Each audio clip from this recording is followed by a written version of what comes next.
swear it takes me forever to figure out how I'm going to start these videos. All right. Super excited to get into this video.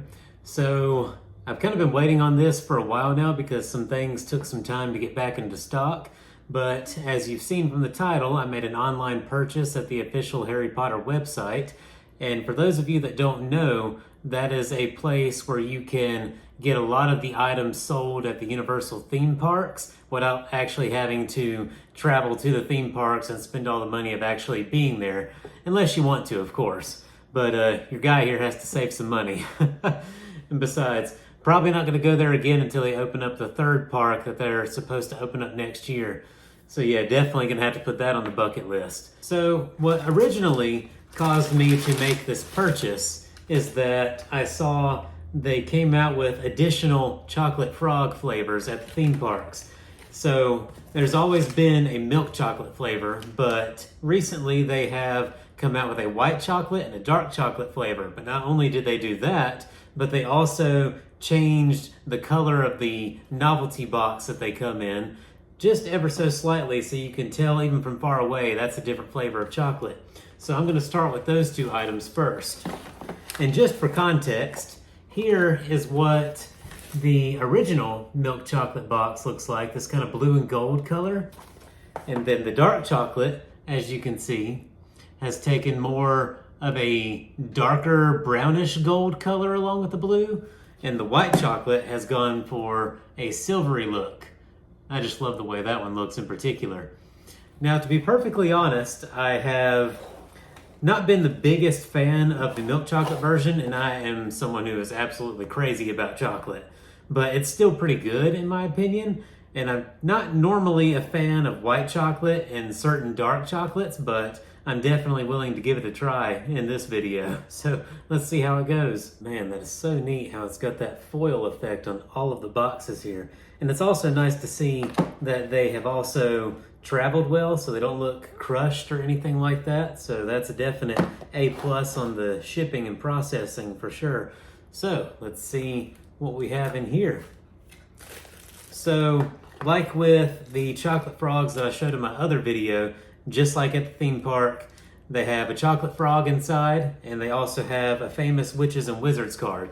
Now the niche that the theme parks have is that their cards, just like the boxes, are pentagon shaped, just like in the movies. So I'm gonna go ahead and get this guy out of his wrapper real quick. So as you can see, like, the size ain't no joke. Like, these things are absolutely gigantic. And another thing that I feel is important to mention is that the chocolate is not hollow, it's completely solid. So I definitely wouldn't go biting into the bigger parts with just your teeth because you might break something, because in past experience I've found them to be pretty hard. I've had to take knives to it and just kind of cut it in pieces, but I would make sure an adult's doing that because it can slip very easily and you can suddenly cut through it and it just goes way too fast than what I would consider to be safe. And I wouldn't do it on a glass plate either. Do like a cutting board or something like that. But yeah, I'm gonna try and go for one of his feet here and just see how it tastes. Okay, that's actually pretty good. And like I said, I'm not a white chocolate fan. I really think that's a good flavor right there. Like, it almost reminds me of like milk and vanilla, which I'm sure is probably what, in a sense, white chocolate is, if I had to guess. Not that I have researched that or anything.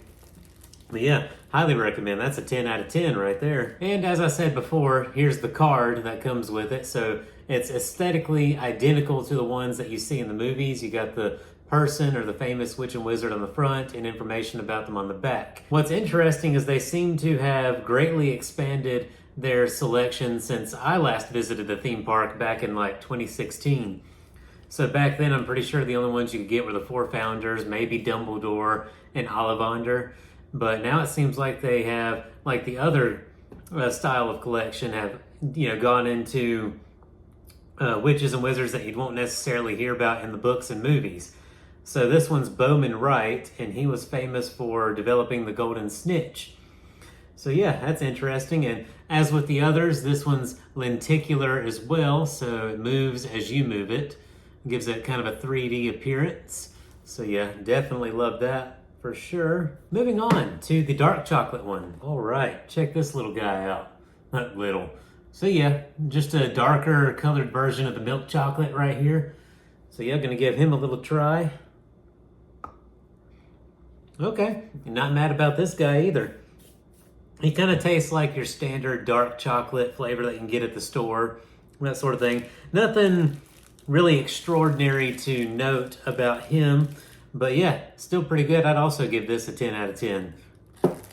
And the card associated with it is going to be, probably going to butcher her name, Ignatia Wildsmith, and of course, I am very familiar with her name because I've played Hogwarts Legacy, and those who have gone through that are very familiar with this character. But she's the witch who's known for creating blue powder. So yeah, that's all I'm going to go into on that. Everybody knows. Yeah, that's not at all what her bust in Hogwarts Legacy looked like. Now this next item I purchased just because I found it interesting, and I've never tried it before. It's the Peppermint Toads, and it's Peppermint Toads made with dark chocolate. I know I've seen them on the shelf at the theme park itself, and yeah, I mean, I typically like peppermint things. And yeah, it also just it reminds you kind of like the end of the year type feeling. But yeah, before I fully dive into it, that's what the box looks like right there.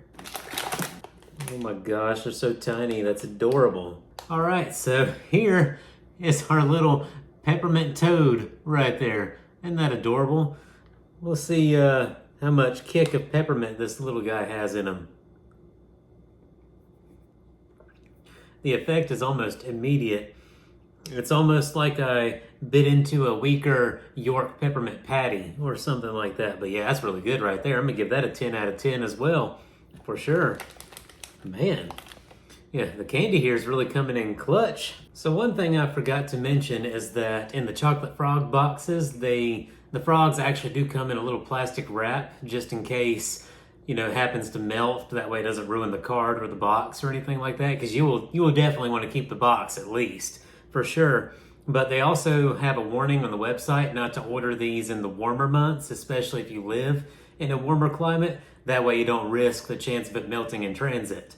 But moving on to the next item in this little unboxing video is one that I've had my eyes on for years. And they came out with it shortly after the last time I visited the theme parks.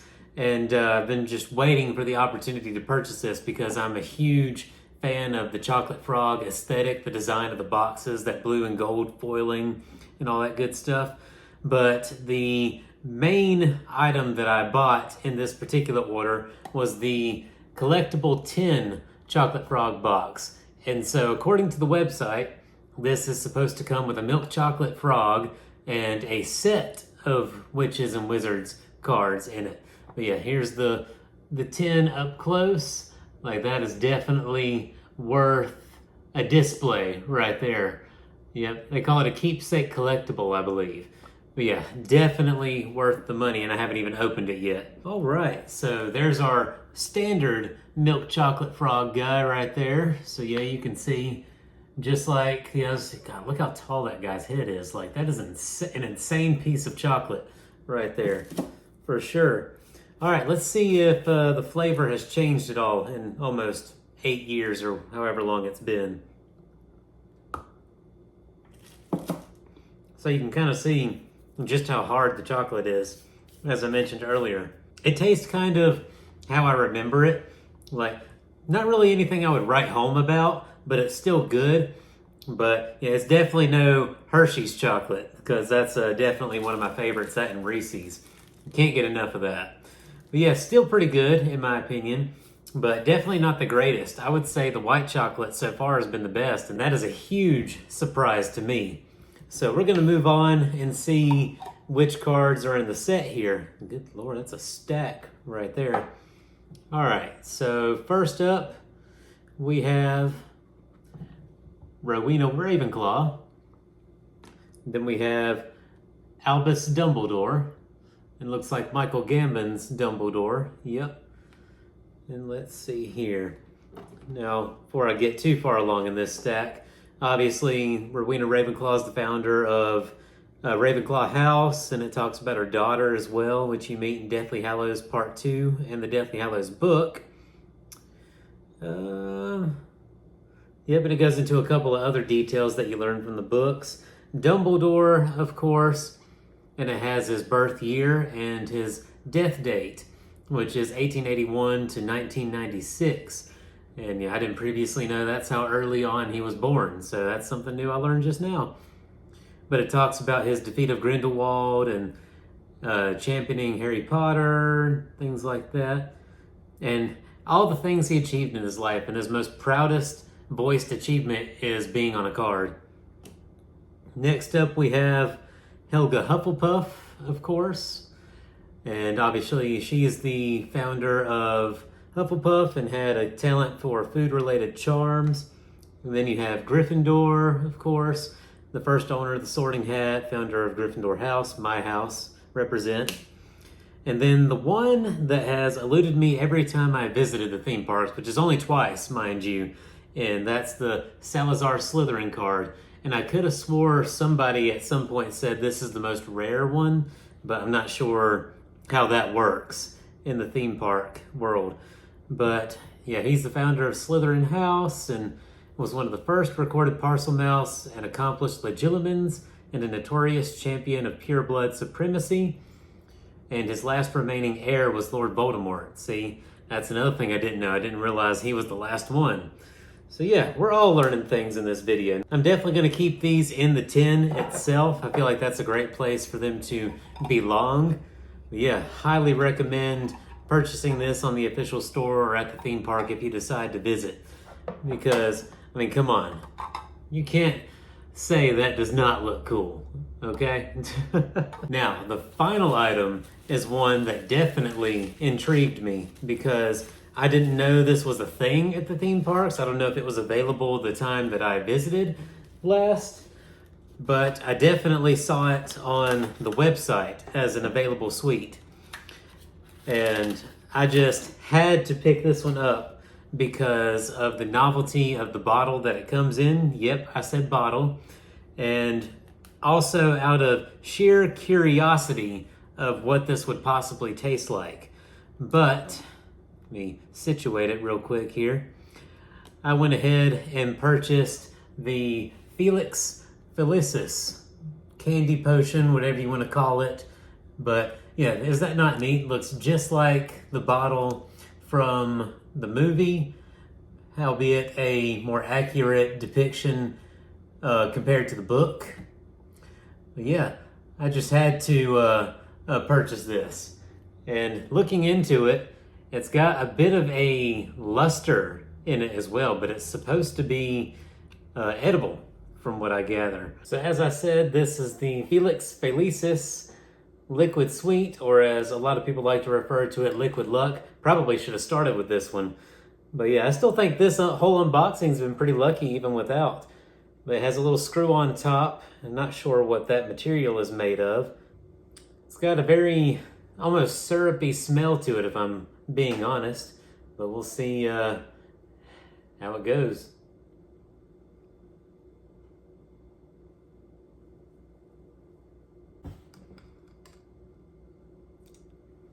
I've really got to process that one.